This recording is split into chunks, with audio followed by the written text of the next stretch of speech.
ஓம் வாராகி தாயே போற்றி.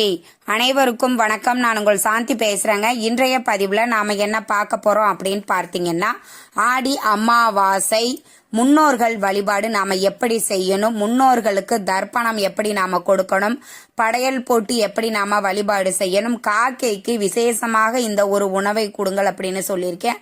அது என்ன உணவு அப்படிங்கிறத பத்தி தெளிவாக நம்ம இந்த பதிவுல பார்க்கலாம். முன்னோர்கள் வழிபாடு நாம கண்டிப்பா செய்யணுங்க. ஆடி அமாவாசை அப்படிங்கிற ஒரு அற்புதமான நாள்ல நாம முன்னோர்களுக்கு தர்ப்பணம் கொடுத்து படையல் போட்டு வழிபாடு செஞ்சோம் அப்படின்னா முன்னோர்களினுடைய ஆசீர்வாதம் நம்மளுக்கு கண்டிப்பா கிடைக்கும்.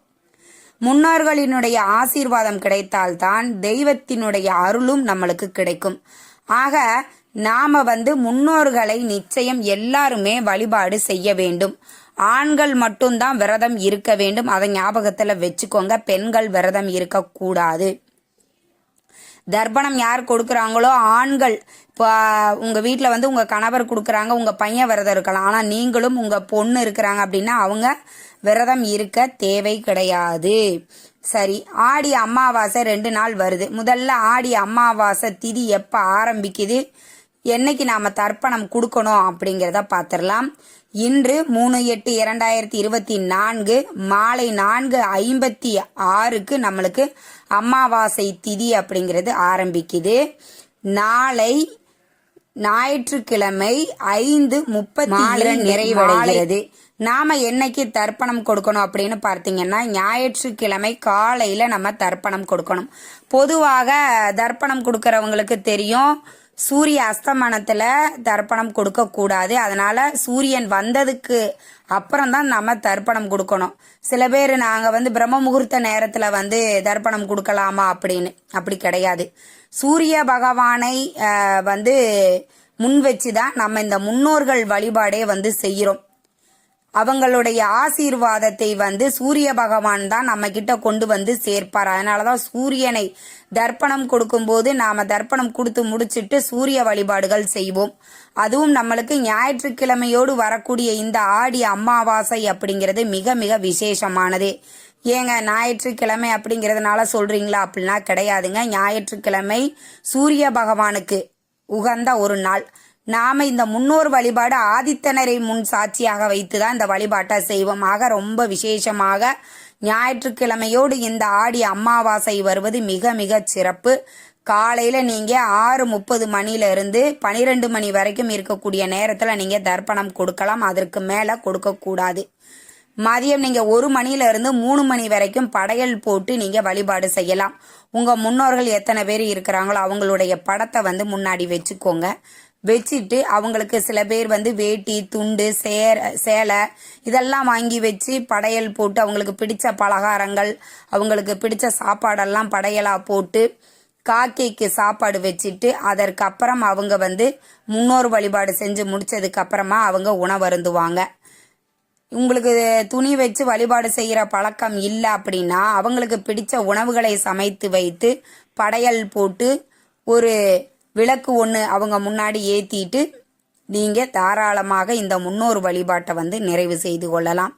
ஆண்கள் தான் விரதம் இருக்கணும், பெண்கள் விரதம் இருக்கக்கூடாது. சரி, இப்ப தர்ப்பணம் நான் ஒரே பொண்ணு தாங்க, பசங்கள்லாம் கிடையாது, எங்க அம்மா அப்பா இல்ல, நான் தர்ப்பணம் கொடுக்கலாமா அப்படின்னு கேட்டீங்கன்னா, சுமங்கலி பெண்களாக இருந்தீங்க அப்படின்னா நீங்க தர்ப்பணம் கொடுக்க கூடாது. கணவர் இல்லாத பெண்கள் மட்டுமே எள்ளும் தண்ணியும் நம்ம இறைக்கணும். நீங்க யாருமே எங்களுக்கெல்லாம் வெளியில போய் செய்யற அளவுக்கு வசதி கிடையாது, ஆனா நாங்களும் தர்ப்பணம் கொடுக்கணும்னு நினைக்கிறவங்க அப்படிங்கிறவங்க உங்க வீட்லயே ஒரு தட்டு எடுத்துக்கோங்க. கருப்பு எள்ளு எடுத்துக்கோங்க.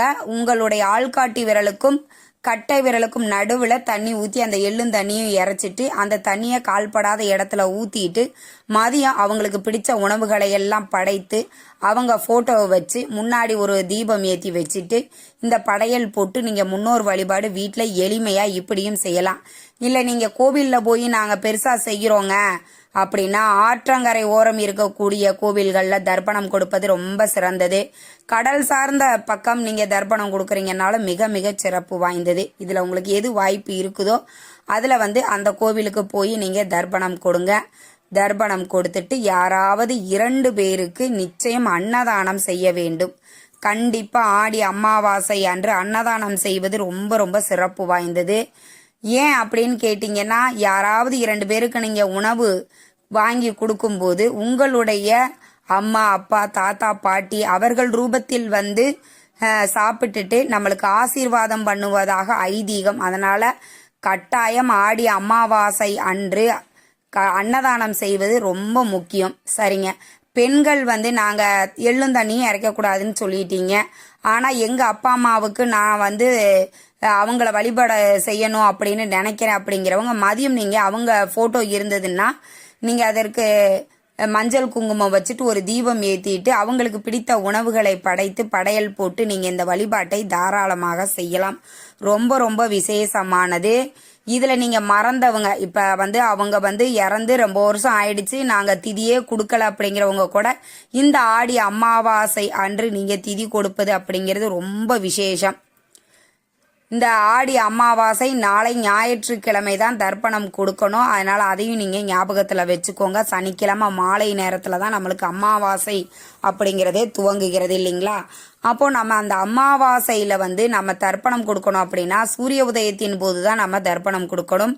நாளை காலை தான் நம்ம தர்ப்பணம் கொடுக்க வேண்டியது.